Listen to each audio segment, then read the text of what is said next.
Lukula Patrick, who has satisfied the requirement for the award of the degree of Bachelor of Medicine and Bachelor of Surgery of King Caesar University. By virtue of the authority entrusted to me, I confer upon Daud Wali Nacha the degree of Bachelor of Medicine, Bachelor of Surgery of King Caesar University. Onaku lwaleero ettendekero lya King Caesar University litikidde abayizi abakunukiza mu 5 nga bano bakuguse mu bintu ebitali bimu omuli obusawo, amateeka n'ebintu ebirala. Akulira ettendekero lino Caesar Mulenga avuddeyo n'asaba gavumenti okussaawo enkola ey'obwereere eri ku matendekero ga university nti nno kino kijja kuyambako abayizi ssaako n'eggwanga lyonna okuganyulwamu. And the future of our nation is tied to educating orphans, educating widows, disadvantaged children from poor families and communities, as well as children of well-to-do members of our society, because they all live in the same ecosystem called the world, but with different backgrounds and lifestyle. So we all must coexist.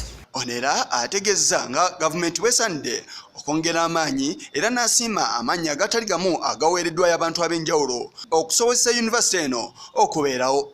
That when you are fortunate, you must share your fortune, whether it's wisdom or resources, with the environment you live in. Minisita w'eggwanga Uganda Lwahakana Rugunda yabadde omugenyi omukulu ku mukolo guno nga yavuddeyo n'ategeeza nga bwe kiri mu bwetaavu abayizi bano okwetandikawo emirimu okusinga okwagala okubawa emirimu. I'd like to inform all the graduates that graduation marks the end of one journey and the beginning of yet another important journey in your life. You will therefore need to remember that your behavior and conduct in terms of integrity, in terms of honesty and hard work are key drivers to your success in this world. Abamu ku bazadde b'ettendekero lino okubaddeko Abizimana Abel ssentebe wa disitulikiti y'e Kisoro ng'ono atendereza omulimu ogukoleddwa ettendekero lino.